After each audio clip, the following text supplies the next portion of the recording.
Altes Washover, ito yung project natin ngayon sa Banatec Auto Restoration. Ayan ang mga before niya. Kita nyo naman, marami na siyang scratches, mga faded.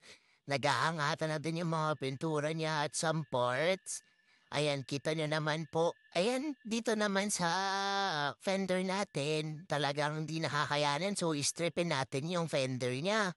Ayan ang ginagawa natin. Bago natin i-prep yung kotse for painting, dyaryohan, ayan po, nagpupondo na tayo ng pintura. Kahit mga sulok-sulok, kuha yan. Pati yung top coat natin, ayan.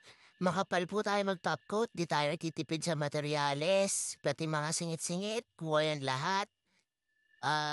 Ang next natin dito is yung sa fender, yan, anti-corrosion. Tapos, prep din natin yan and primer. And then yan, yung buffing na natin, wala tayong skip na step dyan. Car wash and punas na lang. Tapos ayan, happy customer na naman.